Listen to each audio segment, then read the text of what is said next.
ప్రజలకు సంబంధించిన ప్రయోజనాల విషయంలో వివిధ డిపార్ట్మెంట్లకు సంబంధించి ఈరోజు మా ప్రభుత్వం ఏర్పాటైన తర్వాత ఈ విధమైన ప్రపోజల్స్ కేంద్ర ప్రభుత్వ పరంగా రావాల్సిన నిధులు, రిలీజ్ కావాల్సిన నిధులు, కొత్తగా మీరు ఇవ్వాల్సిన పర్మిషన్లు, కేటాయింపులు, వివిధ డిపార్ట్మెంట్లకు సంబంధించిన అనేక అంశాల విషయంలో వివక్ష జరిగింది. ఆ వివక్ష పూర్తి స్థాయిలో ప్రస్ఫుటంగా నిన్న కేంద్ర ప్రభుత్వం ప్రవేశపెట్టిన బడ్జెట్లో కనబడ్డది. మేము అడుగుతా ఉన్నాం అధ్యక్ష, ఆ ప్రభుత్వం ఆంధ్రప్రదేశ్ రాష్ట్రానికి ఇచ్చిన ప్రజలు ఒకప్పుడు మనకు సంబంధించిన సోదరులు సోదరిమల్లె ఈరోజు కూడా వారికి ఎందుకు ఇచ్చామని అడుగుతలేం. ఏపీ రీఆర్గనైజేషన్ యాక్ట్కు సంబంధించి వారికి ఏ విధంగా ఏ రేషియో ఏ నిష్పత్తిలో ఆ రీఆర్గనైజేషన్కు సంబంధించిన నిష్పత్తి విషయంలో వివిధ డిపార్ట్మెంట్లకు సంబంధించిన ఆ రీఆర్గనైజేషన్ యాక్ట్ ఆస్పెక్ట్స్ అన్నిటికీ సంబంధించి కూడా ఈరోజు మాకు రావాల్సిన మా హక్కు, ఈ తెలంగాణ రాష్ట్ర ప్రజల హక్కు మాకు రావాలని ఒక పరంగా డిమాండ్ చేస్తూ ఇంకా సమయం ఉంది. గౌరవ బీజేపీ శాసనసభ్యులు ఉన్నారు, వారు కూడా మా అందరి అభిప్రాయాలను గౌరవిస్తారని మేము ఆశిస్తూ ఉన్నాం. ఈరోజు ఒక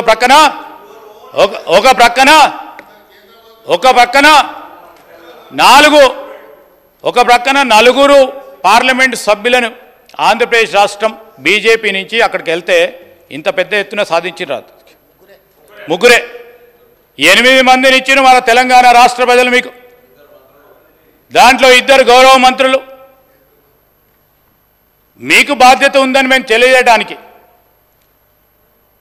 మీ బాధ్యతకు సంబంధించిన ఎక్కడ పొరపాటు జరుగుతూ ఉంది, దానివల్ల తెలంగాణ రాష్ట్ర ప్రజలు వారి హక్కులు కోల్పోతూ ఉన్నారు. వారికి రావాల్సిన నిధులు, వారికి కావాల్సిన హక్కులు అన్నీ కూడా కోల్పోవడం జరుగుతూ ఉంది అధ్యక్ష. ఈరోజు మేము ఎందుకు చెప్తా ఉన్నాము, మనకందరికీ అన్యాయం జరిగింది. అన్యాయం జరిగిన సందర్భంలో ఈరోజు మేము ఈ సందర్భంలో కూడా నేను గౌరవ సభ్యులను వారి ఆలోచన కూడా తీసుకోమని కోరుతా ఉన్నాం అధ్యక్ష. ఐఎమ్ నాట్ ఈల్డింగ్ అధ్యక్ష, I'm not speaking against the rule. ఈరోజు నేను గౌరవ మంత్రి గారిని ఈరోజు దేశంలో మేము అడుగుతా ఉన్నాం 2-3 ప్రశ్నలకి. ఈరోజు దేశంలో తెలంగాణ భాగం కాదా? తెలంగాణ నువ్వు ఎందుకు విస్మరించడం జరిగింది, ఎందుకు మర్చిపోయినరు కేంద్ర ప్రభుత్వం? ఈరోజు మీరు సమాధానం తెలంగాణ మాకు కాదు, మాకు ఇవ్వకుండా సార్ ఓకే, తెలంగాణ ప్రజలకు సమాధానం చెప్పాల్సిన అవసరం ఉంది. ఈరోజు తెలంగాణ ఒక కొత్త రాష్ట్రం దేశంలో ఉందన్న సంగతి పూర్తి స్థాయిలో మర్చిపోయారు కేంద్ర ప్రభుత్వం. అందుకోసమే బడ్జెట్లో మొండి చేయి చూపెట్టినట్టు స్పష్టంగా కనబడతా ఉంది. ఈరోజు industrial park, my dear good friend, they have declared 1 industrial corridor.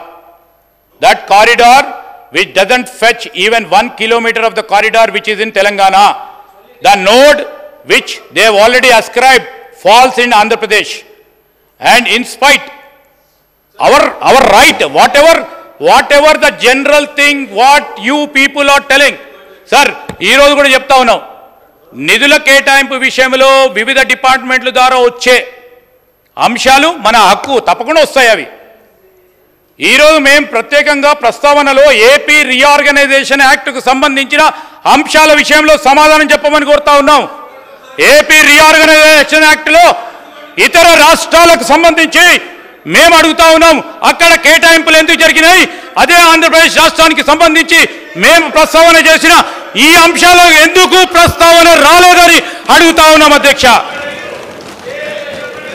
ఈరోజు మేము అడుగుతా ఉన్నాం, దయచేసి ఈరోజు నేను పరిశ్రమలకు సంబంధించి సోదరులు అడుగుతా ఉన్నారు, పరిశ్రమలకు సంబంధించి మనకు ఇది గ్రోత్ ఇంజన్, 5 ట్రిలియన్ ఎకానమీ చేయాలి భారతదేశానికి సంబంధించి మేము పాత్రదారులమని ముందుకెళ్తా ఉన్నాం. మన వానవరులు గొప్ప వానవరులు ఉన్నాయి. ఇక్కడ గొప్ప ఈకో సిస్టమ్ క్రియేట్ చేశాం. దాంట్లో మాకు భాగస్వామ్యం కావాలి. అంటే తప్పకుండా ఇవ్వాల్సిన ధర్మం కేంద్ర ప్రభుత్వానికి. మేము అడుగుతా ఉన్నాం, ఒకటే సింగిల్ లైన్ అధ్యక్ష, చాలామంది మాట్లాడేది ఉంది. మేము ఈరోజు గౌరవ సభ్యులను అడుగుతా ఉన్నాం, సరే నేనేదైతే ఒకవేళ సత్యదూరమైన మాటలు మాట్లాడితే తెలంగాణ ప్రజలకు సంబంధించి వారికి నష్టం కాకూడదు, రాబోయే కాలంలో నష్టం కూడా కాదు. కానీ ఒకటే ప్రశ్న నువ్వు సూటిగా, ఆంధ్రప్రదేశ్ రీఆర్గనైజేషన్ యాక్ట్ 2014 పరంగా ఇచ్చే ఈరోజు మేము చెప్తా ఉన్నాం అధ్యక్ష, దే హావ్ మెన్షన్డ్. ఈరోజు మీరు చూస్తే బడ్జెట్ స్పీచ్లో వారు స్పెసిఫిక్గా నేను అడగపోతూ ఉంటాను అధ్యక్ష, నార్మల్ కోర్స్ ఆఫ్ స్పీచ్లో సమావేశం ఈరోజు మేము అడుగుతా ఉన్నాం అధ్యక్ష, ఈరోజు స్పెసిఫిక్గా సార్ ఈరోజు స్పెసిఫిక్గా దీంట్లో ఏపీ రీఆర్గనైజేషన్ యాక్ట్ అని సబ్ హెడ్డింగ్ ఉంది అధ్యక్ష. దాని పరంగానే మేము అడుగుతా ఉన్నాం తప్ప ఇంకోటి లేదు. మీకు వద్దంటే చెప్పండి, తెలంగాణ రాష్ట్ర ప్రజలకు సంబంధించిన ఈ విభజన చట్టానికి సంబంధించిన అంశాల విషయంలో కేంద్ర ప్రభుత్వం నుంచి మాకు ఏది వద్దంటే మీ అభిప్రాయం అది. మేము అడుగుతా ఉన్నాం, మా అభిప్రాయం ఇది, మీ ద్వారా మీ పార్లమెంట్ సభ్యుల ద్వారా కేంద్ర మంత్రులకి అదేవిధంగా ప్రధానమంత్రికి తెలియజేసి ఇప్పటికైనా బడ్జెట్ ఆమోదం చేయడానికి సమయం ఉన్నది, సవరణ చేసే కార్యక్రమం చేయాలని కోరడానికి అందరి అభిప్రాయం తీసుకొని